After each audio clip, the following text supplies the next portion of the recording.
svečiuose Vita. Apie Vitą, ką aš galiu pasakyti, jinai yra psichologė ir pradedanti kaučerė.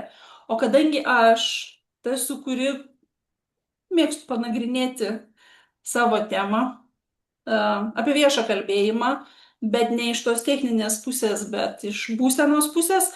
Kažkaip iš savo perspektyvos jau taip gerokai aš pasinagrinėjau tą temą, tai dabar man labai įdomu kitų perspektyvos ir kalbinsiu visus, kas tik tai pasiryš pasidalinti ir Vita buvo pirmoji ta, kuri pasiryžo pasidalinti Tada savo pirmo, patirtim. Tai, Vita, aš trumpai tave pristačiau, bet tu tada daugiau papasakok, kas tu ir kaip, vat, koks kelias iki to momento, kai tu, vat, nusprendei, kad, okei, dabar aš daugiau kalbėsiu, daugiau dalinsiuos, daugiau pasakosiu ir daugiau būsiu matoma. sveiki visi. Nu, dėkoju Violetai, kad pakvietė. Manau, kad tai yra labai įdomu tuo dalintis. Ta savo pradžia, toks pokalbis turėtų būti smagus, nors kažkaip nieko per daug prieš tai negalvoju ir ekspromtu bandysiu kažkaip papasakoti apie tą pradžią ir kodėl taip vyko.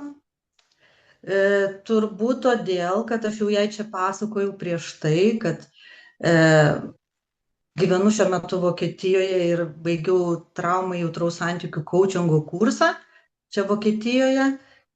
Ir buvo toks noras, kadangi tas būtent coachingo kursas orientuotas į darbą online, buvo toks vienas iš punktų, kaip irgi marketingas ir taip toliau, kaip pradėti, kaip būti matomumas ir taip toliau. Tos dalykus. Ir buvo gal pirma užduotis tai tam kursui savo pirmą video paruošti, bet aš tada nieko nesugebėjau paruošti ir išsiųsti net į grupę, nes tai buvo vokiečių kalba ir man ten atrodė kosmosas, dar vokiškai, aišku, bandžiau savo įrašiau, bet negalėjau net išsiųsti, kaip man ten baisiai atrodė viską. Tai, o paskui aš tiesiog buvau veiklos kūrėjų klube tokia irgi bandžiau grynintis, va būtent kokiai tiksliniai grupiai, ką aš noriu daryti. Ir ten buvo irgi viena užduotis pradėti kurti video. Tai pradžioje, kai pradėjau tą daryti, tai atrodė, nu, košmaras. Tikrai ne man ir jokių būdų. Ir tikrai, nu, kažkaip galima būtų kitaip tai daryti. Bet paskui ir ten buvo apie tai kalbama ir kuo toliau kažkaip gilinausi, tai suprantu, kad tai yra su tais vidiniais mūsų kažkokiais dalykais susiję, kuriuos perlaužus, nu, atsiveria ir tu labai, labai gali kaip išplėsti savo ribas, tiesiog peržengti per savo baimės ir labai išsilaisvinti. Ir tai yra labai vertinga. Aš tiesiog pradėjau tai jausti, kad vat, pirmi buvo momentai, kai aš tokius ilgus video, tokius apie save įrašinėjau, jau pradėjau kažką, kad aš jau iš vis pradedu kalbėti, liktai nemikčiodama prieš kamerą. Ir kažkaip buvo labai didelis džiaugsmas, o paskui buvo toks gana sunkus gyvenimo etapas, kai kažkoks tokia krizė, po kurios aš tarsi taip atsistojau ir galvojau, aš galiu. Tiesiog aš galiu, aš noriu, jau tiek laiko įrašinėjau tos videos, nepaleisdam, o dabar tiesiog atėjo laikas ir neturi būti tobulai, turi būti pakankamai gerai. Ir aš aišku mačiau, kad ten netobulai ir nebuvau, ir aš kaip paleidžiu juos, aš net nenoriu jų žiūrėti. Man atrodo, kad, o jėtų, kaip aš ten kalbu, tiesiog paleidžiu ir galvoju, nu, tegu eina. Jo, Tai tokia labai buvo. rezonuoja tas, kai paleidi ir paskui baisu pasižiūrėti. Aš iš tikrųjų irgi kai kurių savo video nesu peržiūrėjus po paleidimo.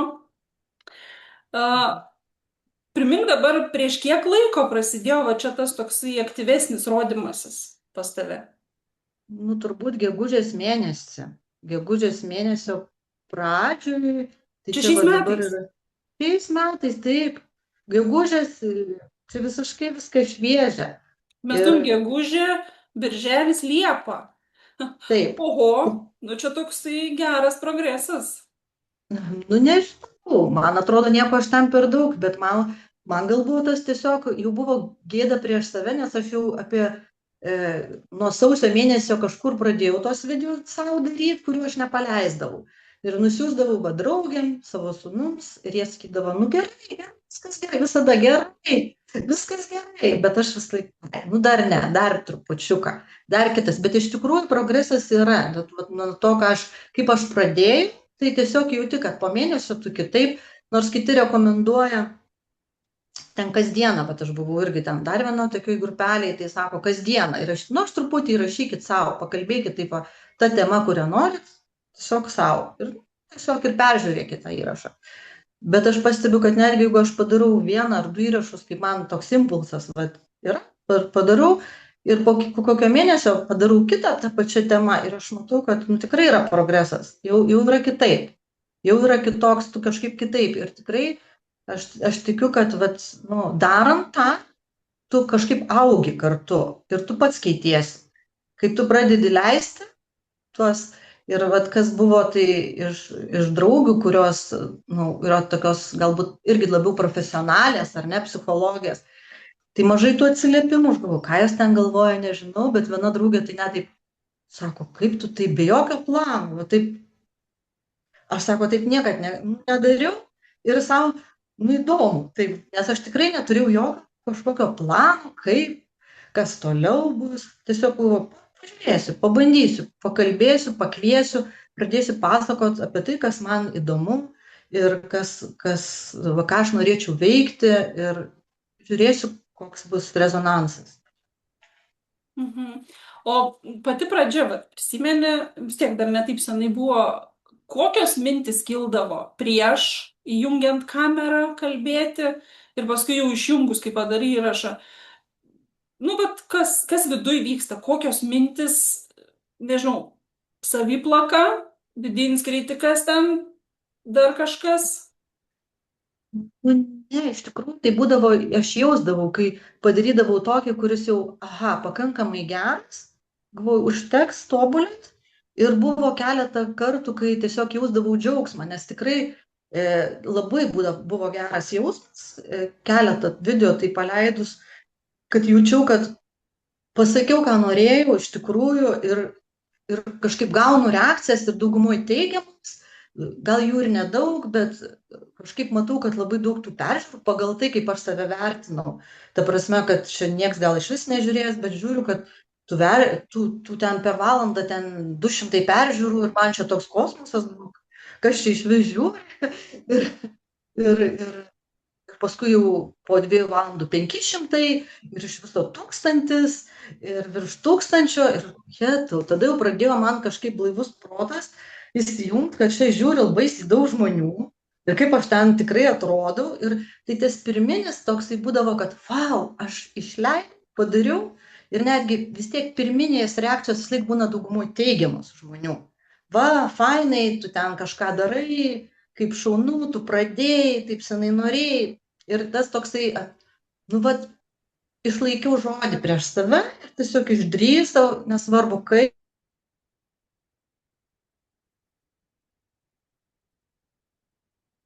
Atsimenu, po keleto video, tai tiesiog skridau. Toks atrodo, wow, aš pagaliau kalbu ir aš galiu kalbėti. Ir galiu pasakyti, ką aš noriu. Ir tai nėra taip baisu ir blogai, kaip aš galvoju. Bet realiai visas šitas tas blogumas, ką apie save galvoju, aš puikiai irgi tą suprantu, kadangi esu pati ta psichologija ir dar traumai, jautraus santykių coachingo, baigus tos mokymus, tai labai daug su tom traumom susiję vidiniam. Ir kuo tu labiau esi vaikystėje patyręs tą tokią atstumimo traumą, tu realiai tą visą atstumimą taikai prieš save ir didžiausia saviplaka yra paties savęs prieš save. Po kiek laiko įsijungia baisinis gėdos jausmas, pas mane, pavyzdžiui. Būdavo tokių momentų gėda, kad aš atsiveriu, kad aš kalbu apie tai, kokia aš iš tikrųjų esu ir parodau savo pažeidžiamumą. Ir daug žmonių galbūt juoksis, nes iš tikrųjų buvo vaikystėje pas mane etapas, kai aš patyriau mobbingą dabartiniu.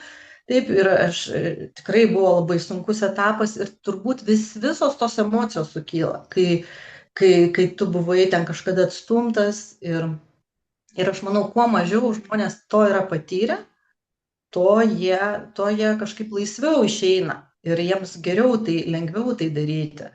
Ir kuo jie daugiau turi savo atžvilgių to atstūmimo, tavo traumą iš tėvų santykė nepriėmimo, negavimo to tokio besąlyginio priėmimo vaikystėje, tuo yra sunkiau.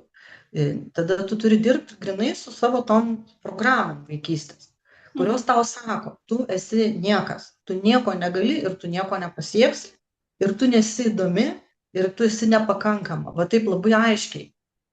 Ir realiai, jeigu taip žiūrint į tą visą vat, tą dalyką, dar iš kitos pusės, kad aplinka atspindi, ką tu apie save galvoji, tai būtinai ir atsiranda tie, kurie tai patvirtina, nes tai jaučiasi.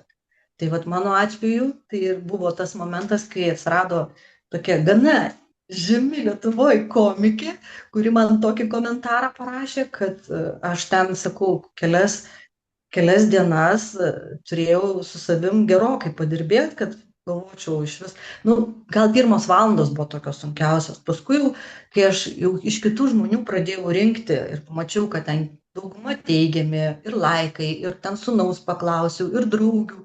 Sako, viskas gerai, viskas su tavim gerai. Paskui buvo dar,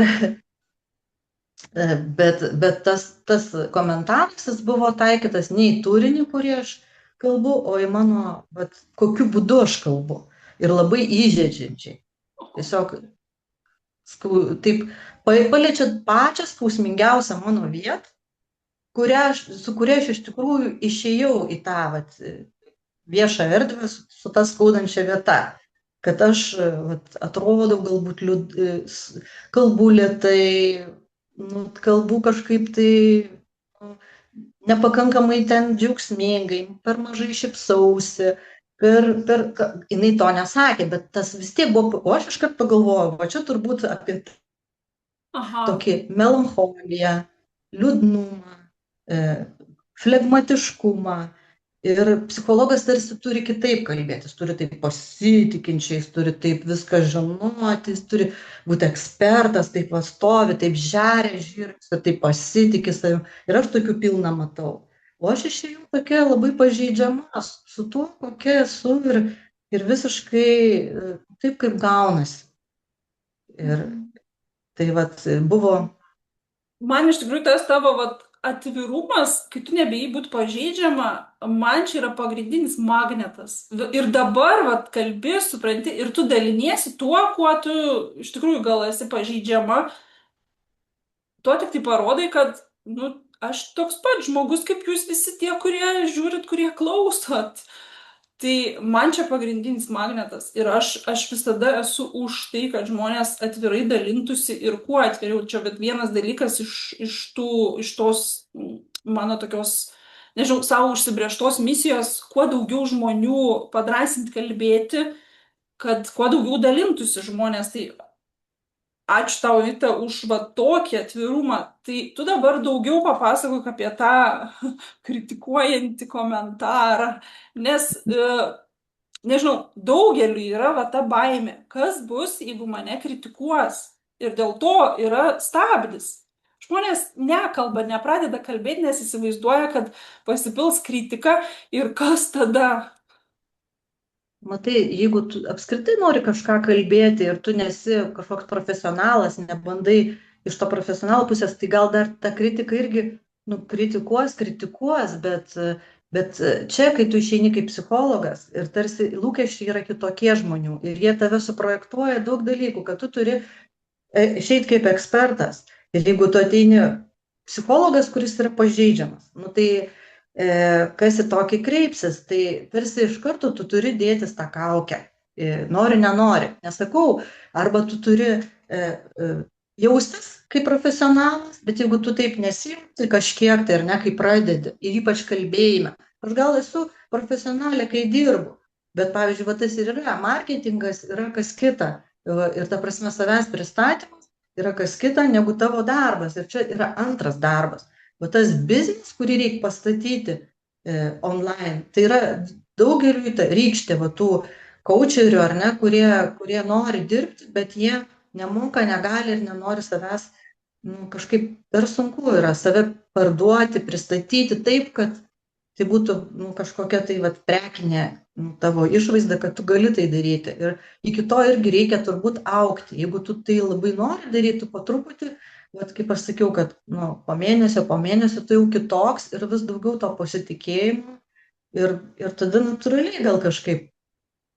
O jeigu tai, vat, tai yra vienas dalykas yra vat, kalbėti kažką, tai žiūrint apie ką žmonės nori kalbėti, o kitas dalykas, kai tu jau reklamuoji save kaip specialistą, tai yra dar kitas lygis. Ir tikrai buvo va, tas komentaras, tai buvo toks žemiau juostos, nes taikė į tai, kad, nu, kokia tu pati su savim susitvarkai, jeigu tu taip kalbi. Tai toks, iš tikrųjų, pagalvojau, kaip aš ten atrodau ir kas ten. Ir būtent kaip tik tas vat, video ir nebuvo jokios kritikos. O tas jau buvo kažkoks, man atrodė, stipresnis ir vat, viena draugė, kuri profesionaliai, sako, aš pati paklausiau, kaip nu, į 10 tu kalbėjai. Ta prasme, paklausiau netgi ne kaip draugė, o kaip vat, klientė ar kažkaip, nu, ir man tiko. Tai vat, Kaip o kažkam susitvarky, nu kaip susitvarky, sakai, 1 valandos, tai ten buvo tokios jau kaip smūgis žemiau juostos, tikrai o kas toliau, nu vat ką daryti tokiu sunkiai atveju? miegojosi tą naktį, svarsčiau, kaip aš ten atrodau, bet sakau, sūnus man patvirtino, kad viskas normaliai, neaišku, kas sako ten, ką galėjau pasivaident, kritikos neišvengsi, nu aš pradėjau tiesiog pati ir su tuo kažkaip dirbti, kad, nu, iš tikrųjų bus tų komentarų ir jų bus visokių ir didžioji dalis žmonių sako, kad nėra kas ypač mane pažįsta, aš tokiu tembru kalbu, aš tokiu būdu kalbu ir tai yra vienam patiksi, kitam nepatiksi, tie paprasti dalykai. Tiesiog galbūt atėjo tas emocinis skausmas, tas nepakankamumas, tas išlindo, kad aš nepakankama ir aš labai buvo tas, su tuo buvo sunkiausia, bet juk aš tam video ir kalbėjau, kaip sutvarkyti su sunkiom emocijom. Tai aš taip ir tvarkiausi, tiesiog išgyvenau tą gėdą. Vat, gėda, aš kaip viena man terapeutė sako, nu, tyrinėk tą gėdą, va, kaip jaučiasi, kai tau gėda. Va taip ir žiūriu, kaip man gėda. Nu, negeras. Ir žiūriu, kurioje vietoje kūne man tai jaučiasi, kokios mintis kyla. Ir paskui savo sakau, tai yra sena mano programa. Ta programa sako, tu esi nepakankama ir tau atrodo, kad tau su tavim kažkas negerai, bet iš tikrųjų viskas yra gerai. Tu esi tokia, kokia tu esi, viskas su tavim yra gerai. Ir paskui aš turėjau tiesiog irgi tokį coachingą, kuris man padėjo. Irgi iš to savo traumai atraus coachingo kurso, tokia viena moterį mes palaikom ryšius ir jinai mane pakaučino. Tai aš tą temą irgi pagvildenau ir jinai man dar kartą patvirtino. Ir jinai sako, man lygiai tas pats. Sako, tu kalbi ir aš jaučiu, kad man būtų lygiai taip pat. Nes aš praėjus viską kaip tu ir tavo vaikystė, vat, panaši kažkokia. Ir tai yra grinai, tu savo sakyk. Sako, mes neprivalom atrodyti, nu, tokie super pasitikintis. Ir ypač traumai jautraus santykių coacheris. Mes turim savyje tą sužeidimą. Ir tai yra normalu. Ir tai yra, nu, ir tas žmonių irgi patvirtinimas, kad tu šaunuolė, kad tu padarei, kad tu išėjai, kad tu vis tiek eini, kad tu savo greičiu. Ir aš galvoju, vis tik tai yra didesnis privalumas, negu likti tam sraigės kiaute ir vis laiką gailėtis. Net jeigu tau kažkas ir nepavyksta, net jeigu tu netobulas, net jeigu tu nepasieki rezultato, kokio tu norėjai, ten nėra kažkokio tai, oi, čia eilė klientų, ar ten apskritai. Aš supratau, kad tiesiog tai yra ilgas darbas, nuoseklus, labai sistemingas turi būti, kad tuos klientus turėtum. Ir tai nėra, bet aš tiesiog pradėjau galvoti apie tai, kad aš darau tai dėl to, kad man tai pirmiausia duoda daug naudos. Aš išsilaisvinu, ką aš norėjau ir peržengiau tą, ko aš bijojau. Ir tai yra didžiausias nuopelnas. Tau didžiausia dovana kažkoks tai vat tas turėtų kiekvieną žmogų, nu, labai geras jausmas, kai tu žinai, kad tu padarei, ištesėjai žodį savo ir tada pasitikėjimas auga. Mhm. Tai, Ir žinai, dviguba nauda ir tu pati, nu, kalbant apie tave, bet ir apie visus, kurie vat, taip vat, išdrįsta, pabando, padaro ir tada ateina tas toksai pasididžiavimas savim. Tai čia vienas zuikis tuo pačiu šūviu. Antras zuikis yra žmonės, kurie išgirsta. Ta prasme, kol tu vat žengi tuos pirmus žingsnius, taigi tu daliniesi žinute, kiek žmonių išgirdo. Ir dabar kiek žmonių va šitą pokalbį girdės ir girdi ir galvoja, o, wow, tai gal ir aš galiu. Nu, visi galim, reikia tik, nu, aišku, gal ne kiekvienas gal turi savyje tą norą ir ne kiekvienam reikia to, bet jeigu yra tas viduj kirba, kad norėčiau tą ribą peržengti ir tą baimę, tai iš tikrųjų e, verta tą daryti dėl savęs, kad tiesiog išsilaisvinti iš to ir pamatyti, kad tai daugiau tavo baimė ir netgi jeigu išgyveni po to tą gėdos jausmą, nu, ar kažkokią kritiką, tai dar smagiau, kai tu vis tiek, nu, nepasilieki tame, o tiesiog, aš gal žiūrint, kokios vertybės pa žmogui, jeigu yra vertybė šiaip gyvenime, nu, vat, tobulėti, ar ne, augti. Daug žmonių turi tą vertybę, tai tas, kas turi, tai tikrai jiems labai tai verta. O tie, kuriems galbūt yra kitos vertybės, jie nemato tame prasmės, kam čia lysti į dalyką tokį, ar ne, kur tu, tai yra pavojus, tai išėjimas iš komforto zonos ir tu gali kažkas pomidorą tave paleisti, tu gali kažkam paškyti dar kažką. Ta prasme, man labai, žinai, patiko vienos, kur aš labai tikrai padėjau, viena tokia vokietė, jinai yra dvasinė kaučerė, bet labai žymi Vokietijoje, dvasinė gal tai pasakyčiau, nes jinai ir apie tos dvasinius dalykus kalba, skirtai labai motyvuoja žmonės.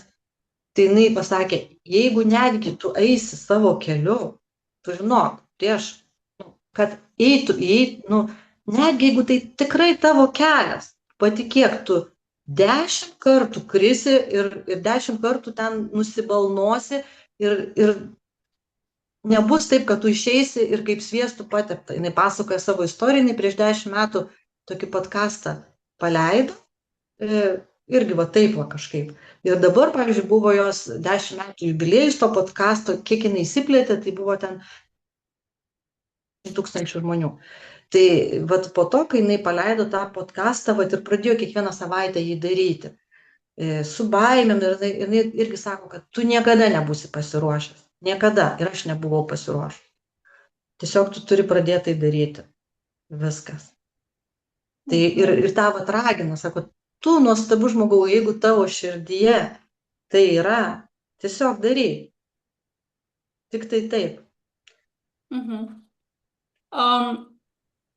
Nu, bet dabar po kelių mėnesių, kai pradėjai tuo vat keliu eiti, ar ne, ką iš dabartinio vat momento, nežinau, palinkėtum, paklaustum, pasakytum savo ankstesniai versijai, kuri kelio pradžioj stovi?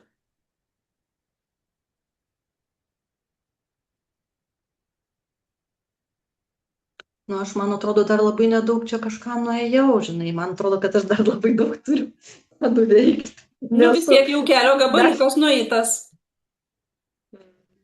Tai pasakyčiau, kad išgyvensi tikrai labai, labai fantastiškų akimirkų. Buvo tikrai fantastiškų akimirkų ir aš pradėjau jausti, kad tuo metu man buvo toks jausmas, kad man niekas kitas neįdomu. Aš tik galvodavau, wow, šiandien noriu dar įrašyti, einu ir įrašinėjau. Negeras šitą metą, bet, ta prasme, man atkrito daug įvairiausių kitų susidomėjimo sričių ir tai buvo pats įdomiausias dalykas, kuris mane tuo metu vežė. Dabar, pavyzdžiui, yra kitaip, aš jau jaučiu vėlgi, kad nežinau, kad reikia kažkaip tai dar nežinau, bet aš labai pasitikiu, kad kelias jis veda, jisai pats ir turi ateiti tas impulsas, va gal dabar mes kalbamės, ar ne? Svarbiausia žengti vieną žingsnį, paskui, kaip sakoma, likimas, pašaukimas, jis parodo tau kitą žingsnelį. Ir tu toliau turi, nu, ateina kažkokios idėjos, aš turiu idėjų, ką toliau ir kaip, bet dabar va atostogos ir tikiu, kad, nu, išmes mane vėl, jeigu tai mano kelias, išmes mane vėl likimas, mano upė, mano srovė, vėl kažką toliau veikti toj Mhm. srity. Tai aš toks va žmogus tekantis.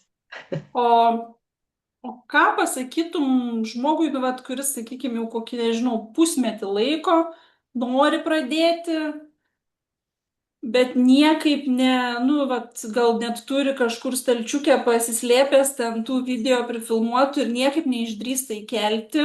Ką tokiam žmogui pasakytum? Tiesiog turi ateiti akimirka, kai pasakysi savo viskas dabar. Ir užtenka pakankamai gerai. Ir nereikia tobulai. Pakankamai gerai, tu pažiūrėjai, tu patinkis, patinki, nors perklausydavau, ką aš ten įrašiau, bet vieną kartą, bet daugiau jau nebe. tai, tai tiesiog truputį kaip šokti į šaltą vandenį, nieko kito nelieka. O, čia geras palyginimas - šokti į šaltą vandenį. Taip, Mhm. imu ir darau, be apmąstymų, paskui pamastysim. Čia geras Taip, palyginimas.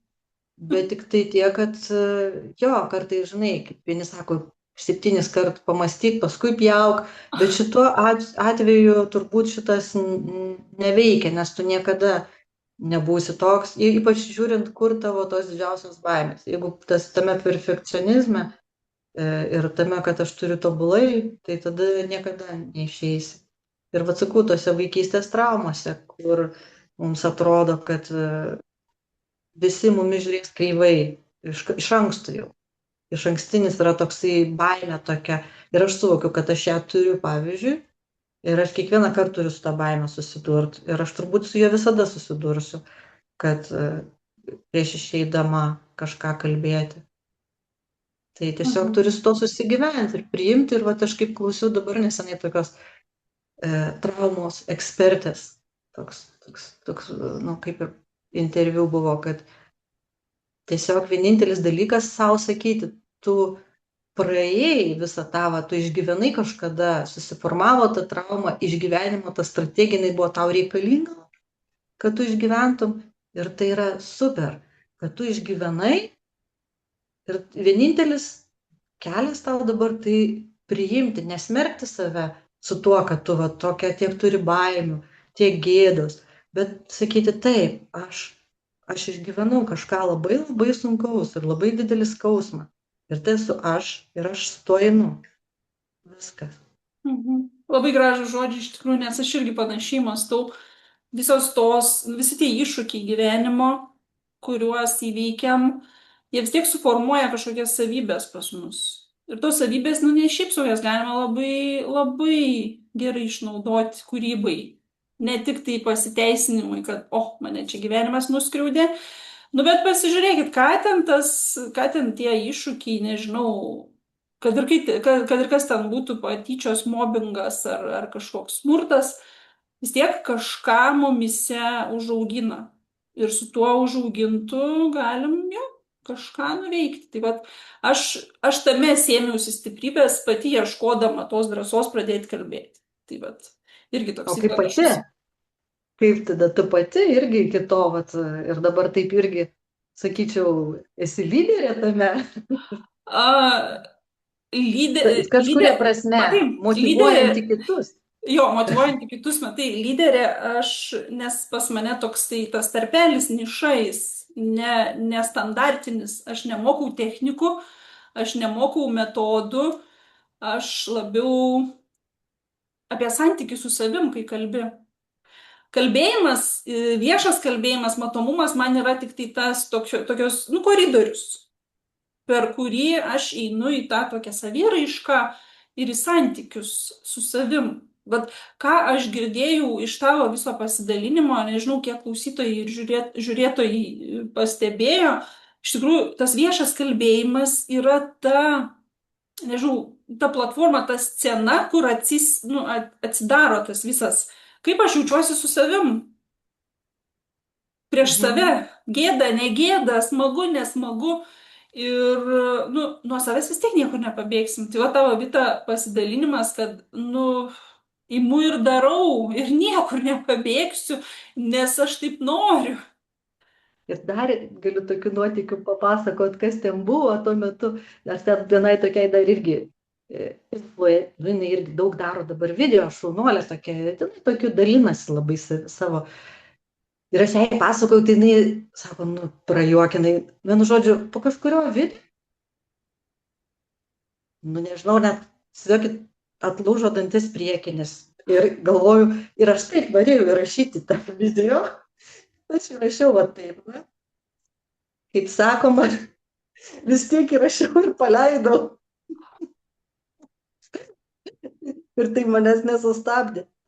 Tai buvo, žinai, toks, tai jinai juokėsi, sako, nu prajuokinai. Tai Nu, buvo vat, daug vat. tokių vat, nuotykių, visokių labai fainų, kur tikrai taip labai pakylėtai jautiesi ir labai, labai smagu. Mhm. Jo, jaučiasi labai iš tavo pasidalinimo tas toksai pasididžiavimas savim. Nors mes lietuviai kažkaip taip įpratę būti kukliais, nesididžiuoti, kad tik tai kiti girtų, bet aš manau, kad laikas pakeisti šitą dalyką. Tai smagu, kad yra žmonių, kurie pasidalina va, tokiom jautriom akimirkom ir Nu, kad vat, nebijo kalbėti. Tai ačiū tau, Vita, už pokalbį, už pasidalinimą, nes aš manau, kad tikrai ne vienas, kuris išgirdo, kuris klausėsi, dabar tikrai pagalvojo, kad tai gal reikia traukti iš stalčiukų ten tuos visus juodraštinius variantus, pasižiūrėti, kurie ten iš jų tinkamiausi arba padaryti naujus ir paleisti pasaulį pasidalinti, nes tikrai kažkas laukia tos žinutės, kurią mes norim sakyti. Gal kažkam dabar kaip tik ir trūksta to vieno sakinio, kuriuo galim pasidalinti, kad sakytų, o, ir aš einu. Tai va, su tokia misija nu, ir einam į priekį. taip, gal ir sakai, kad vat, jaučiasi toks pasidžiavimas, iš kitos pusės labai daug ir tų negatyvių emocijų, kaip sakiau, su kuriuom dirbti reikia. Turi padirbti, bet sakau, kitam gal net iš jų ir iš vis nebūtų. Čia grinai nuo žmogaus priklauso. Kiek tu, vat, kaip tu sakai, santykis su savimi, kiek tu save priimi, kiek tu, nu, vat, ir tai labai atsispindi, kai tu paleidi tos video. Koks tavo santykis su savim, kaip tu priimi save tarsi iš šono žiūrėdamas. Tai iš tikrųjų galima sakyti, kad praktikuojant viešą kalbėjimą mes gerinam santykių su savim. Nu, taip priartėjam labiau prie visokių savo pusių. Ir prie netokios tobulos ir galim sau leisti. Viena draugė sako, taip man pasakė, kad tu taip vat netobulai ir nuoširdžiai įdama, tu siunti savaime žinutę kitiem žmonėm, kad taip galima būti. Tokiu būti galima, tiesiog. Nors aš to tikrai nesuvokiau, man galvo, ką jinai čia sako, bet vadinasi taip yra. Taip, nes aš manau, kad, nu nežinau, šiuo metu tikrai trūksta, man bent jau tikrai trūksta viešoje erdvėje tų žmonių, kurie natūraliai kalba. Natūraliai, nuoširdžiai, netobulai, Matai, nenugludintai ir be kaukių. nu, vat nežinau, aš kaip tik, žinai, pamatau daug tokių, kurie atrodo tobulai kalba. Aš nežinau, man ne tai, Aš kad tą tobulai, ir bet, norėjau nu, vat, pasakyti, taip, kad kaip aš norėčiau, galbūt. Aha, nu taip. Jo, bet nežinau, jeigu taip lyginant, aš mėgstu patyrinėti, iš tikrųjų, kadangi toksai esu jau tyrinėtojas moksliukas, tai aš mėgstu palyginti tuos video, kur labai viskas tobulai, pagal scenarijų parašyta, perskaityta, balso tonas atidirbtas ir tekstas tobulas ir tas žmogus, kuris tiesiog vat, atsikėlė ir kalba. Nu, aš nežinau, man labiau limpa tas, kuris atsikėlė ir kalba. Nu, tai vat kiekvienas, žinai, pasirenkam pagal. Ir turbūt pagal tai, kai kiti kažkaip man irgi sakydavo, gal, bet kažkas gal nesupras, kad tu čia sakai ten apie dvasingumą ar ką, sakau, nu, mano klientas supras. Arba kas kas mano, tai tiems tiks. Nu, bet vat, atsirado iš kažkur vat, žmogus, kuris iššoko į mano erdvę iš visiškai ir jis sukritikavo ir aš irgi nesupratau, kuo aš jam sutrukdžiau. Bet vat, sutrukdžiau, apie tai irgi nepakalbėjom, kas už tokių slypi, už komentarų ir žmonių. Nu, vat, kaip bandžiau aš suprasti. Čia gera tema iš tikrųjų ir aš manau, kad ta tema, kas slypi už tų komentatorių, čia reikia atskiro pokalbio ir atskiro pusvalanduko šitam dalykui detalių pasinagrinėti ir mes galėsim iš tikrųjų šitą apsvarstyti ir pasigalvoti, grįšim prie šitos temos. Bet Gal su kažkuo ir kitu dar kažkas jo, turės. jo, galėsim iš tikrųjų paieškoti, kas galėtų dar pasidalinti tokiom patirtim, nes čia yra aukso grynuoliai. Vis tik ten slepiasi, man atrodo, dar atskiri pasauliai ir nu, nežinau, atskiri sluoksniai santykių su savim. Tai Nu, vat, tikrai įdomu. labai įdomi tema, tai vat, galėsim grįžti prie to. O šiandien nežinau, tikriausiai šiandien pasidalinom tiek, kiek pasidalinom. Jeigu Jau taip kažkas, ilgokai. kas klausėsi ar žiūrėjo, turit klausimų, galit rašyti, klausti, komentuoti, galit susisiekti su manim arba galit susisiekti tiesiai su Vita, jeigu kažkas užkabino ar kažką norėtumėt daugiau su ja pabendrauti. Kaip Vita tave rasti? Koks Tai geriausias būdas? greičiausiai turbūt per Facebooką, nes Mhm. šiaip jokių tokių, dabar žadu, vat, čia, kadangi viską šviežia, tokį savo gal kažkokį tai tinklapiuką pasidaryti, bet šiaip tai dar nepadariau šito žingsnio. Šiaip per Facebooką daugumoji, nes daugiau aš netgi į tą Instagramą aš dar nepradedu eiti, aš irgi tokio biški seno kirpimo ir man dar ne. Mhm. Tai nežinau, arba per Facebooką, kad paprasčiausia būtų. Nors ten mano pavardė vat kitokia, tai nežinau. Feisbuke Vita vadinasi Vita Vita Janavičia. Janavičia. Taip va. Kam kyla kokių klausimų, galite paieškoti ten jos. Jeigu nerasit, rašykit man, aš padėsiu surasti. Tai va. Ačiū tau, Vita, labai už pokalbį. Manau, Labai ačiū, pratesim Violeta. diskusijas dar gilesnės toliau. Sekit informaciją.